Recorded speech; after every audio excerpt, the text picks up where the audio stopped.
Joining us now from New York, a man who finds himself in the middle of all of this. He is a former healthcare executive, Rick Scott, chairman of the group Conservative for Patients' Rights. Good afternoon, Mr. Scott. How are you doing? I'm fine. Listen, I want you to listen to what Robert Gibbs said just 2 days ago while we were airing it here at 3 o'clock on CNN. And I got the sense that he was talking about you. But let's listen to it together first. I think what you've seen is they have bragged about manufacturing to some degree that anger.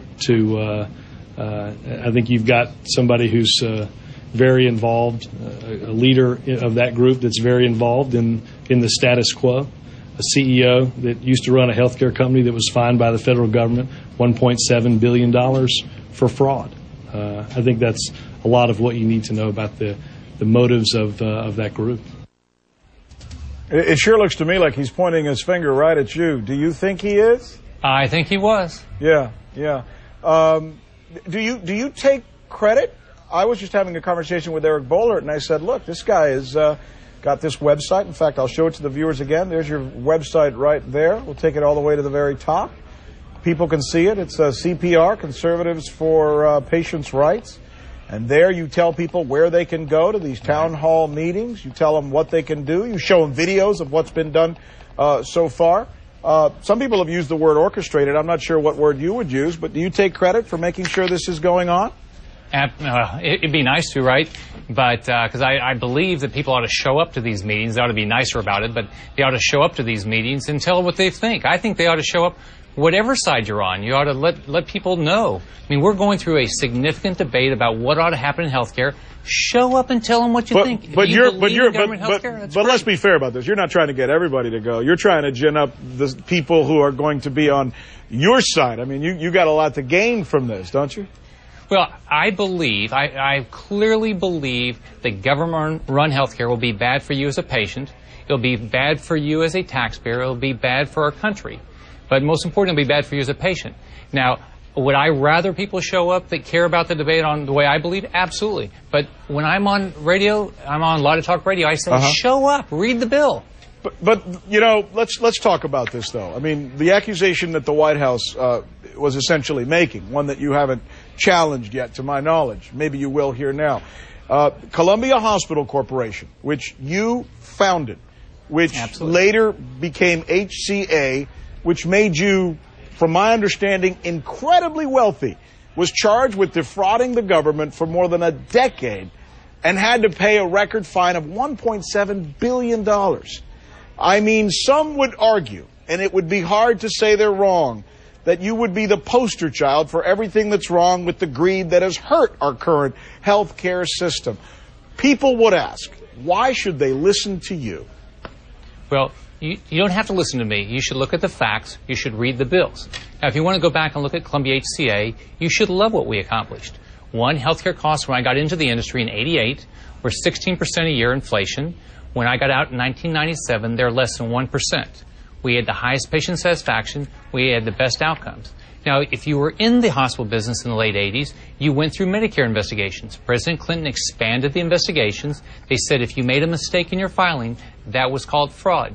Not only did my company, Columbia HCA, but $1.7 billion. That's the highest ever paid in the history of the United States that your company ended up having to pay as a result of what you did by defrauding the government. No one went to jail. I was never accused of anything. Now let's think about it. $1.7 billion sounds like a lot. We had 343 hospitals, 150 surgery centers, over 100,000 patients a day. Now, let's look at the industry.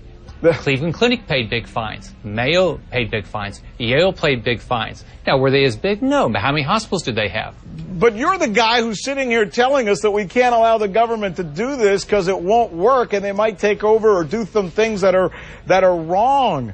How much more wrong can you be than what you just said? Not only is your company screwed up, and you just admitted to it, but you're saying, and look at all the other companies, they did the same thing.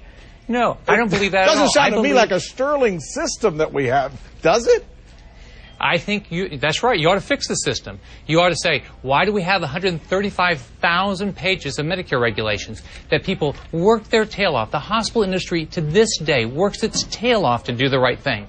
But don't believe me. Read the bill. Decide, do you want your taxes to go up? Do you want a UK system? Do you want a Canadian system? Some people would answer yes, they do. As a matter of fact, in Canada, I think they pay 1/2 of what Americans pay for health care. And most of them are proud as pudding of their healthcare system. They write me here every day saying, I can't believe Americans don't like our system. We think it's absolutely fantastic. By the way, let me ask you a question.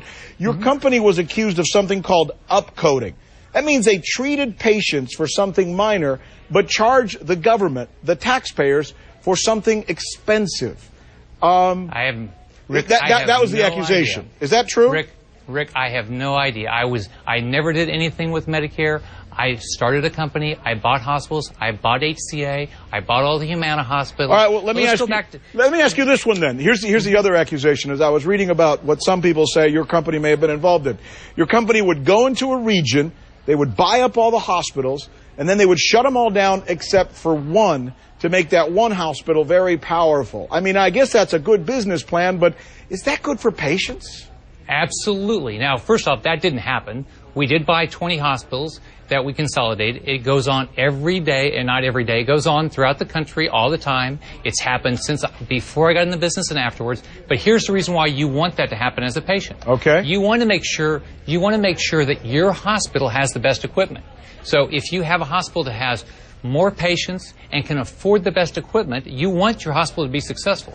They can have the right equipment. They can hire the right employees. Well, I'm reading a report here, though, from the Post and Courier that says they say your hospitals had consistent dirty facilities.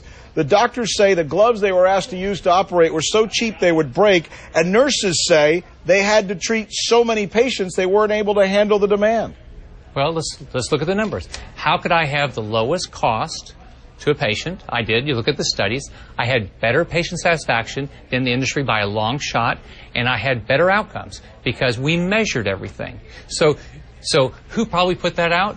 No different than what's happening today. Unions put these things out because they want to unionize your hospitals. But if you look at the facts, lower prices, better outcomes, better patient satisfaction. But you're not saying all of these things are true. I mean, you're copying to the fact that your company had to pay $1.7 billion, which is still the most ever paid in the history of the United States, right?